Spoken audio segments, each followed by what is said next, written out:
Hey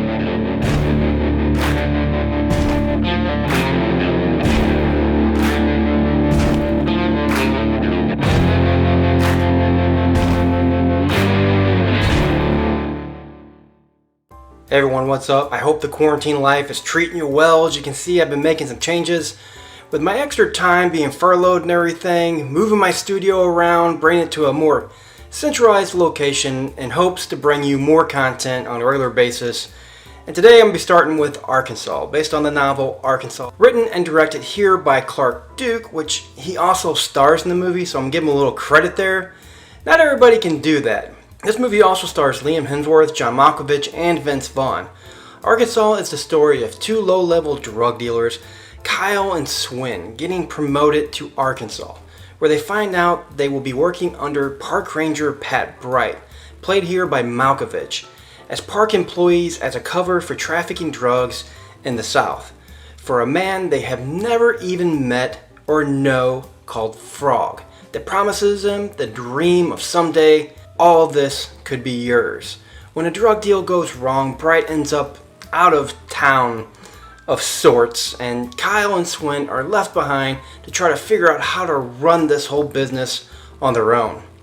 Arkansas is another VOD movie that we've had recently that I heard nothing about. If one thing I can say that came out of all this craziness is that I've definitely been taking in some movies I would not have taken in otherwise. And when I found this one and it had some pretty good talent and a good cast aboard with actual names, I got pretty interested pretty quick.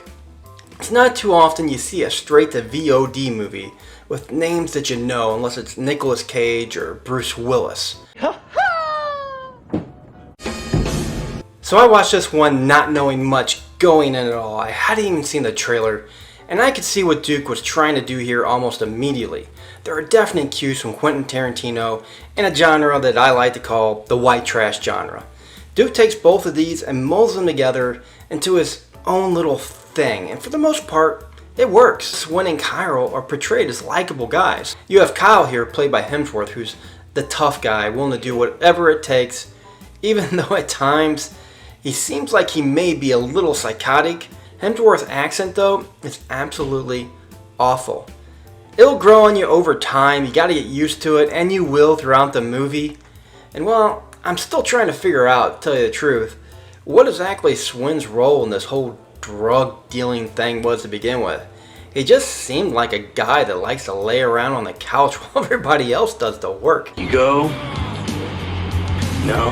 Yeah, go down beach. You guys wanna smoke a bowl or? Oh. As far as Hemsworth and Duke though, they were sufficient and had good chemistry together on screen as friends Kyle and Swin.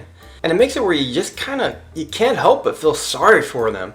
They just do the best they can with the situation, but they just screw everything up along the way. They break all the rules on day one. They're just so naive and so dumb.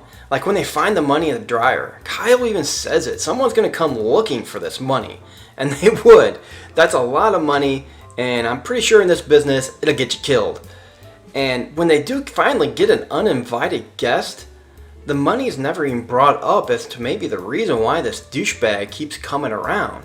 They're the guys that think they're just so intelligent, that they're on top of everything, ready for that next promotion by Frog, that they're gonna take over the business and the operation, and this is their way of proving to Frog that they're ready for the big game. But they really have no idea what they're doing or who this man that they've never even met or seen even is. Going in so far to actually meet him during the movie, look him in straight in the eyes, and have no idea.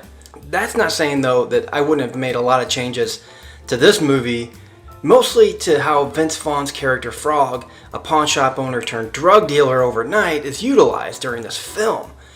It's undeniable that Vaughn gives without a doubt the best performance in this movie, and probably his best performance in the last decade.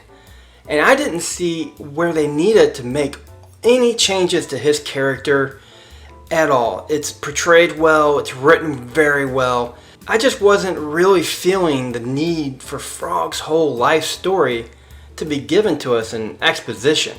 which jerks you right out of the main plot and tosses you into the 80s, where most of the time I couldn't even tell if I was supposed to be in modern day or the past. The movie does, I believe, tell you it's 35 years prior in 1985, and except for Vaughn's fresh hair dye and a funny looking outfit, you wouldn't even know the difference. There's even a little weird thing here where he recruits a couple young kids, or like teenagers, who become very relevant in the third act, which if you're really thinking about it, they don't even get introduced into the third act, and they age dramatically through the years. Let's change that and say these boys must have lived a very hard life, and yet only Vaughn's character here has hair color changes, and that's about it. Now I do think this could have been all fixed real easily if Duke would have decided to instead start the story here with Vaughn, as they do an excellent job really developing all these characters in the time that they actually have, leading me to say that I don't feel they needed to use these scenes as exposition.